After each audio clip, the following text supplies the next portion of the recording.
เรียนรู้ขันธ์ทั้งห้าด้วยการมากำหนดดูลักษณะขันธ์อยู่ที่การเกิดและดับไปการดูขันธ์เกิดดับต้องจับเอาอารมณ์ให้เป็นที่ตั้งการไปกำหนดขันธ์ทั้งห้ากองเพราะขันธ์เกิดดับย่อมเกิดพร้อมกับอารมณ์ของเช่นอารมณ์โกรธปองร้ายเกิดในจิตของตนกายได้รับความเร่าร้อนใจเราขณะโดนความโกรธเข้าเผารนจัดเป็นรูปขันธารมณ์ความรู้เกิดในขณะที่โกรธแค้นขื่นขมเป็นเวทนารมณ์การจำอารมณ์โกรธเคืองจัดเป็นสัญญาขันธ์การปรุงแต่งอารมณ์เคืองทำให้เครียดแค้นเคืองจัดเป็นสังขารขันธ์กองการรับรู้ในการปรุงแต่งนั้นจำสนองอารมณ์โกรธทั้งผองในความรู้สึกโกรธเคืองในกายที่เร่าร้อนขณะค้อนใจขุ่นเคืองจัดเป็นวิญญาณเนื่องเพราะรู้อารมณ์ทั้งปวงขอถวายความนอบน้อมแด่พระรัตนตรัยมีพระพุทธเจ้าเป็นต้นขอถวายความเคารพพระมหาเถระพระเถรานุเถระเจ้าคณะพระสังฆาธิการทั่วโลกมีพระเดชพระคุณพระธรรมเสนาบดีรองขออภัยเจ้าคณะภาค7วัดพระธาตุดอยสุเทพเป็นต้นและขออำนวยพรแด่ท่านผู้ฟังท่านผู้ชมสาธุชนพุทธบริษัททั้งหลายวันนี้รายการนาวาวังทองของวัดพระธาตุดอยสุเทพออกอากาศทางสถานีวิทยุพระพุทธศาสนาแห่งชาติและจริยธรรมวัดพระธาตุดอยสุเทพเวลา7:30 นาทีถึง8 นาฬิกาในวันศุกร์เสาร์และอาทิตย์และเวลาบ่ายโมงถึงบ่าย2 โมงในวันศุกร์และวันเสาร์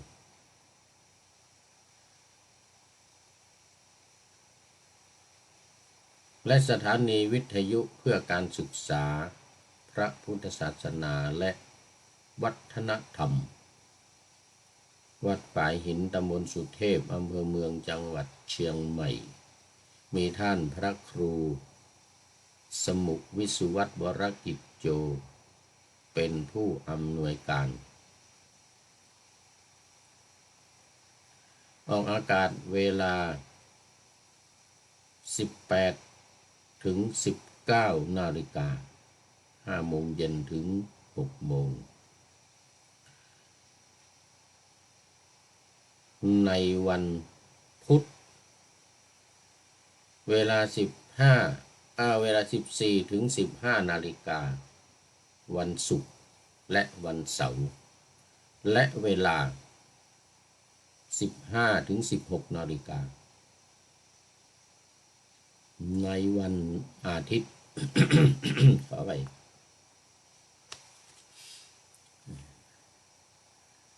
สำหรับวันนี้ก็บันทึกเสียงล่วงหน้ามาจากวัดพระธาตุดอยสุเทพเยอรมันเขตฮินซึนบากเมืองซีเกนประเทศเยอรมนี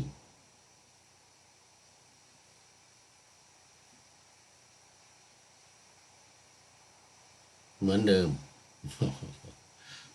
วันนี้รู้สึกว่าสมองจะตื้อๆไปหน่อย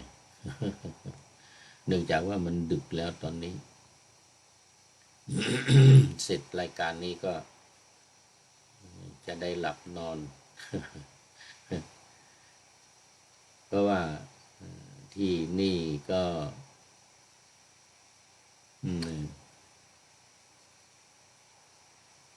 3 ทุ่ม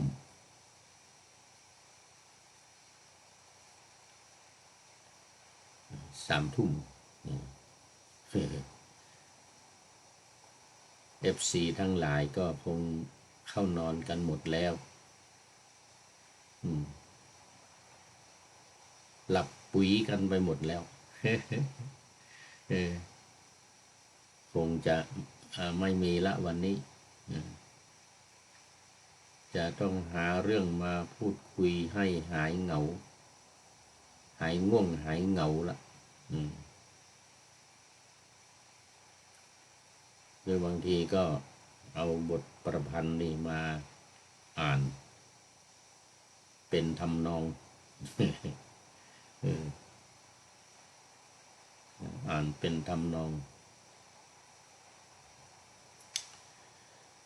อย่างวันนี้นี่ก็อยู่ในหัวข้อใหม่คือหัวข้อว่าเรียนรู้ขันธ์ห้าซึ่งแยกย่อยมาจากหลักการใหญ่ข้อที่2เดี๋ยวหลักการใหญ่ข้อที่3ข้อที่3ว่าท่องขันธ์ห้าข้อที่3ขยายจากข้อที่3เป็นการเรียนรู้ขันธ์ห้าเพิ่มเติมจากการท่องมาคือการท่องเนี่ยเพื่อที่ให้จำการเรียนเกี่ยวกับขันธ์ห้าเนี่ยก็เพื่อที่จะให้เกิดความเข้าใจให้เกิดความเข้าใจ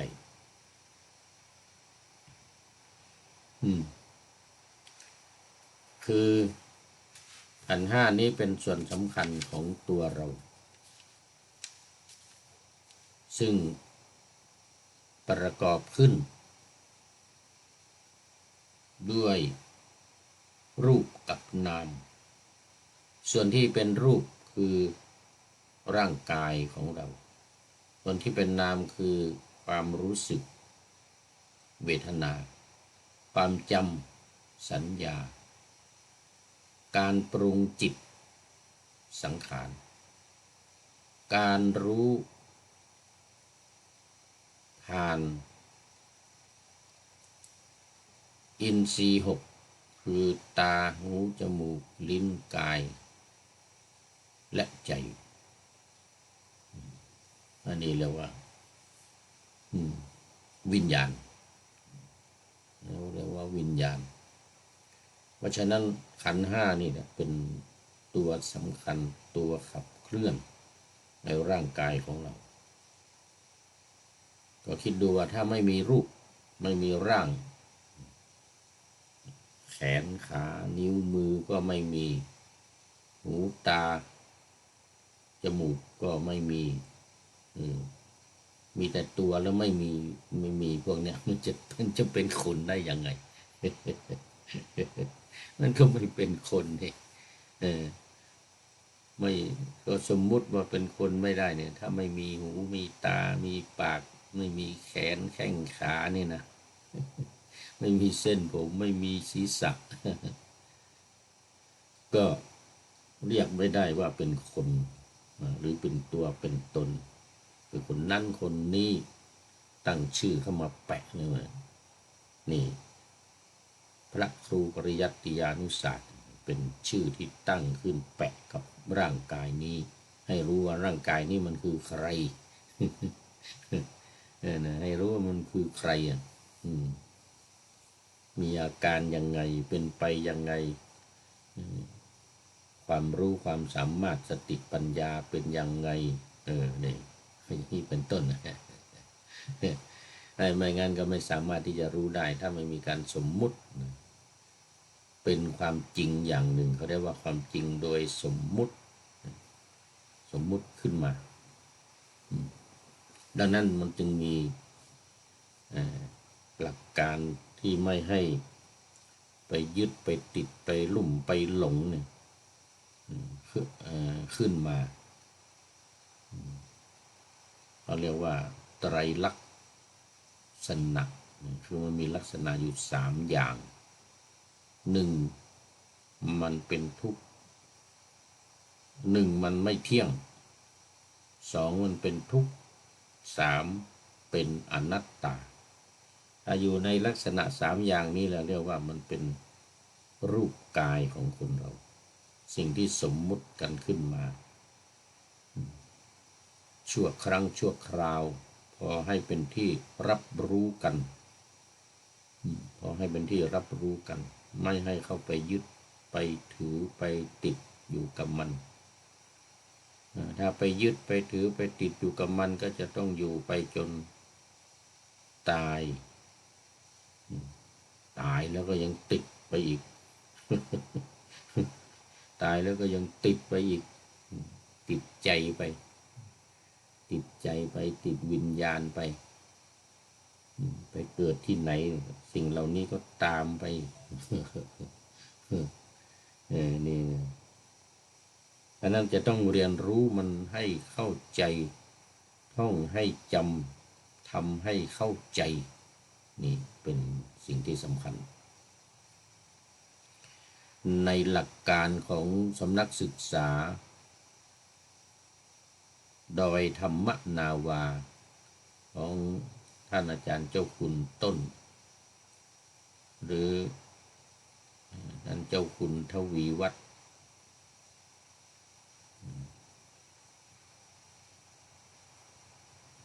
จารุวรรณโนคำว่าทวีวัฒน์จารุวรรณโนนี่ก็เป็นสิ่งสมมุติจะขึ้นมาสมมุติว่าบุคคลคนนี้ชื่อทวีวัฒน์นะแล้วก็ฉายาจารุวรรณโนโอ้ไปเห็นที่ไหนทวีวัฒน์จารุวรรณโนหน้าตาอย่างนี้ไปอีกที่หนึ่งไปเจอจำได้แล้วอันนี้เจ้าคุณทวีวัฒน์เจ้าคุณต้น มันเป็นการสมมุติมันมีความจำเป็นที่จะต้องสมมุติขึ้นแล้วก็ให้เป็นที่รู้กันในโลกไม่ว่าจะแคบหรือจะกว้างจะใกล้หรือจะไกลก็ให้รู้กันนะว่าอันนี้นะเป็นเจ้าคุณทวีนะเจ้าคุณทวีวัฒน์เจ้าคุณราชเจ้าคุณราชทวีวัฒน์จารุวรรณโนพระราชทินนามนี่ยังจำไม่ได้วชิรยานมุนีสักอย่างหนึ่งพระวชิรยานมุนีพระราชวชิรยานมุนีถ้าจำไม่ผิดนะผิดก็ต้องขออภัยด้วย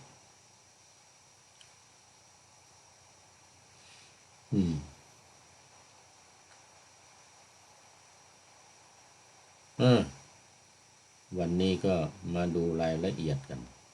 ดังที่ปานาธรรมาสไว้แล้วว่าเรียนรู้ขัน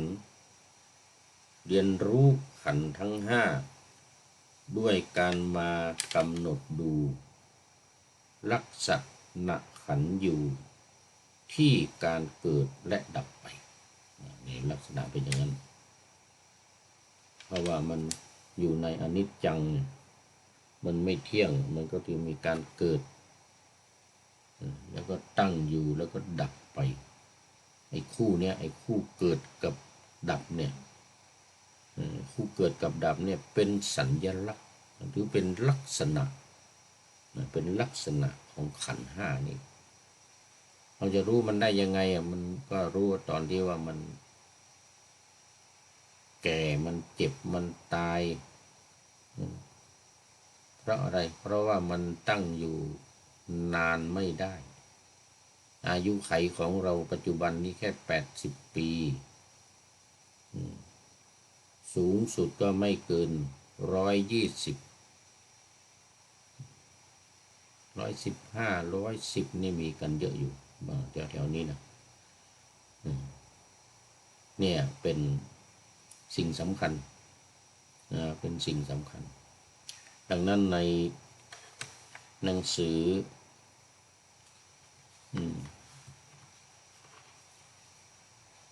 แนวทางปฏิบัติธรรมนาวาวังหน้าที่10ใจความก็คือเรียนรู้ขันธ์ห้า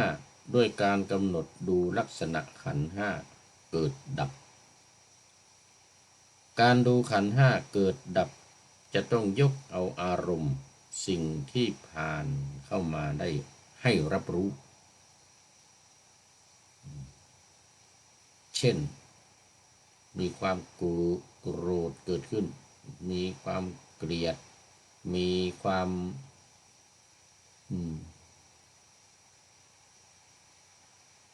โลภมีความใคร่เป็นต้นเกิดขึ้นก็รับรู้ดูขันธ์นี่แหละผ่านขันธ์ทั้งห้านี่แหละตาหูจมูกลิ้นกายและใจนี่มันจะผ่านตรงนี้แหละนี่เรื่องของเรื่องมันเป็นที่ตั้งแห่งการกำหนดเพราะขันธ์ห้าเกิดดับพร้อมกับอารมณ์อันนั้นก็เราก็ต้องศึกษาไปภายในตัวว่ามันคู่กับอารมณ์เนี่ยขันธ์ทั้งห้าเนี่ยมัน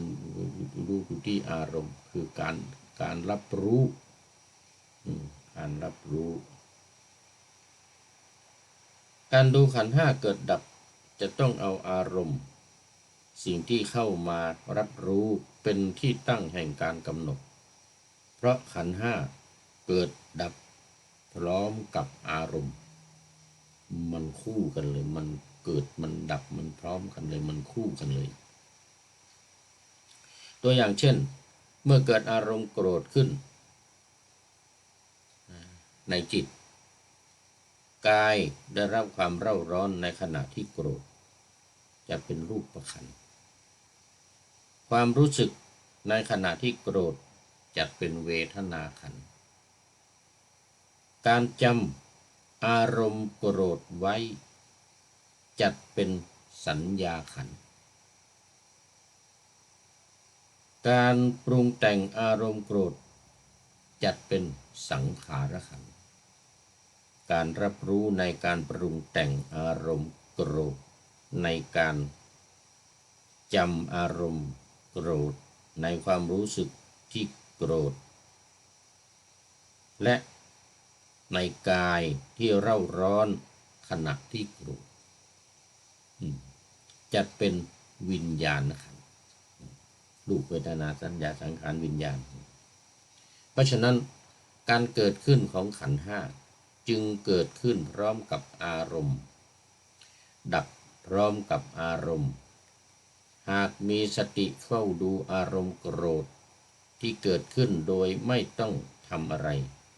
กับอารมณ์โกรธจนเห็นอารมณ์โกรธดับลงไปเองก็ชื่อว่าได้เห็นการดับไปของขันธ์ห้าตัวสำคัญมาอยู่ตรงนี้เห็นการดับไปของตัวขันธ์ห้า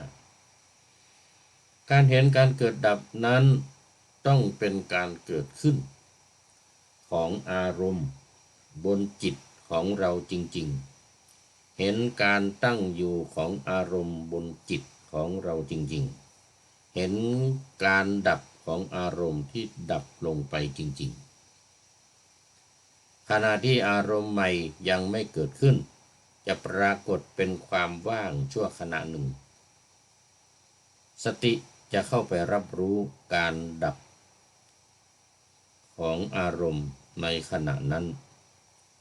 แล้วกำหนดหมายลักษณะแห่งการดับไว้ในใจครั้งต่อไปก็สามารถดูการเกิดการดับได้ทันทีโดยไม่ต้องกำหนด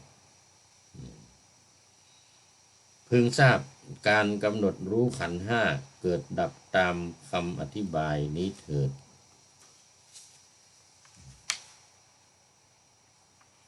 ดังนั้นเราก็พอจะสรุปใจความได้ว่าการกำหนดขันธ์ห้านี่คือการรู้การเรียนรู้นั่นเองว่าขันธ์ทั้งห้าเนี่ยรูปเวทนาสัญญาสังขารวิญญาณเนี่ยมันเป็นยังไงลักษณะมันเป็นยังไงดูในลักษณะของมันนี่ว่า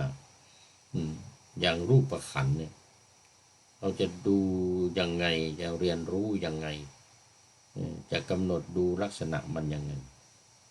ใจความก็มีบอกว่า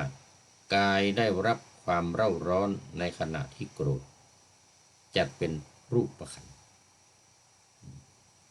ถ้าโกรธจะสังเกตดูหน้าแดงเลยนะเลือดขึ้นหน้านี่เรียกว่า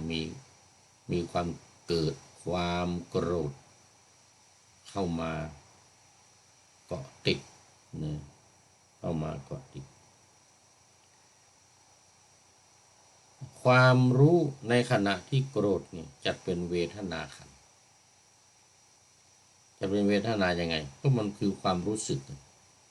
มีความรู้สึกว่าเวลาโกรธขึ้นมาเนี่ยมีความรู้สึกอยากจะฆ่ามันจะเครียดแค้นจะไปติดคุกแจ้งตำรวจจะไปติดคุกคดีหนึ่งคนนี้อย่างนี้เป็นต้นนะการจำอารมณ์โกรธไว้จะเป็นสัญญาขันธ์คือเวลาโกรธขึ้นมาเนี่ยแล้วก็อารมณ์เป็นยังไงหน้าตาทะมึงตึงเหรอหรือไปต่อยคนนั้นต่อยคนนี้เกิดความอาฆาตพยาบาทขึ้นมาในทันทีทันใดอย่างนี้เป็นต้นนะอันนี้เขาเรียกว่าความรู้สึกตัวนี้เรียกว่าเวทนาขันธ์ส่วนการจำอารมณ์ไว้เนี่ยจัดเป็นสัญญาขันธ์อารมณ์ไหนที่เกิดขึ้นก็จำไว้เพื่อไม่ให้มันทำซ้ำอีกไม่ให้ผิดซ้ำเข้าไปอีกนี่เรื่องของเรื่องมันแล้วก็4การปรุงแต่งอารมณ์โกรธจัดเป็นสังขารขันธ์การปรุงแต่งอารมณ์โกรธยังไงก็เมื่อมีความโกรธขึ้นมาก็มาปรุงจิตของเราเนี่ยให้โกรธไปด้วยแล้วก็ให้แสดงออกทางปาก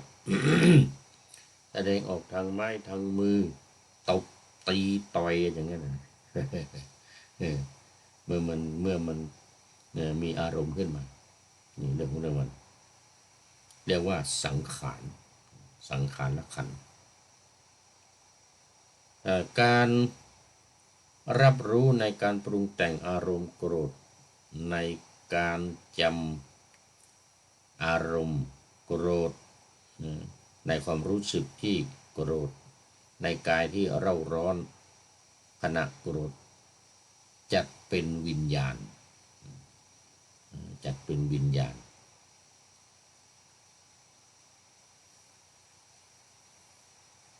เป็นต้นเป็นต้นเพราะว่าตอนนี้หมดเวลาอีกนิดหนึ่งก็คือว่าการรับรู้ในการปรุงแต่งอารมณ์โกรธในการจำอารมณ์โกรธในความรู้สึกที่โกรธในกายที่เร่าร้อนขณะโกรธจัดเป็นวิญญาณคือได้พูดบ่อยๆแล้วว่าวิญญาณเนี่ยมันจะเกิดขึ้นมันต้องอาศัยการเกิดขึ้นมาเนี่ย รูปเวทนาสัญญาสังขารแล้วก็วิญญาณที่เอาไว้เป็นตัวสุดท้ายนี่ก็เพราะว่ามันจะต้องกำหนดรู้ว่ามันปรุงแต่งเรายังไงมานานเท่าไหร่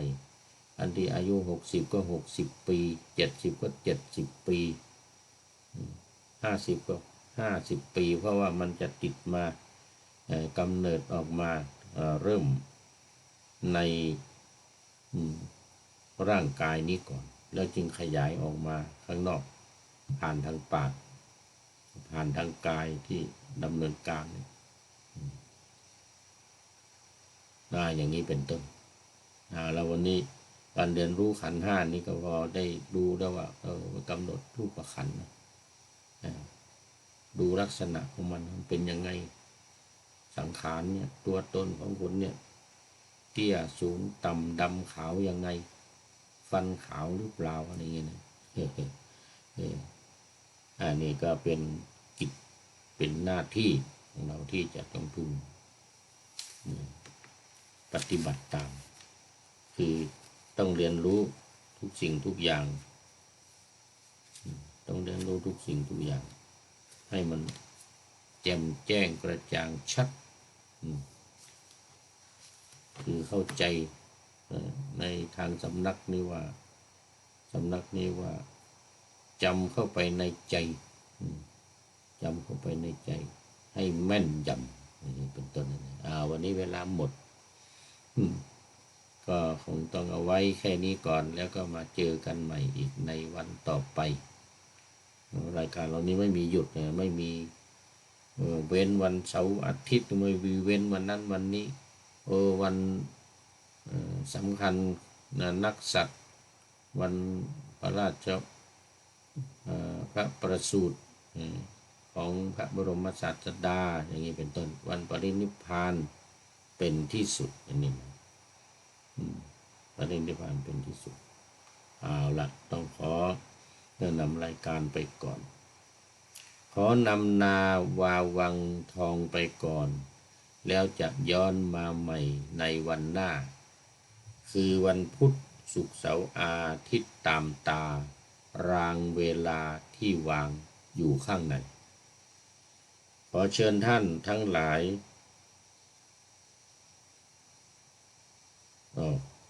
เป็นธรรมะจากพระราชวังเป็นนาวาโด่งดังสว่างไสวเป็นทองคำล้ำค่ากว่าสิ่งใดชุบชีวิตจิตใจให้ใสงาม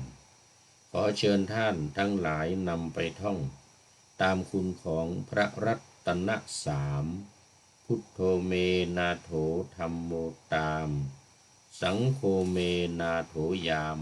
ภาวนาว่าบ่อยๆซ้ำๆจำในจิตจนมันติดในใจไม่หายหน้านอนนั่งยืนเดินจำทุกเวลาตั้งแต่ตื่นขึ้นมาถึงหลับไปขอทุกท่านได้ผลจากปฏิบัติได้กำจัดความทุกข์พบสุขใสพลันปลอดโปร่งโล่งสบายทั้งกายใจอยู่ที่ใดใจสงบพบนิพพานขอเจริญพร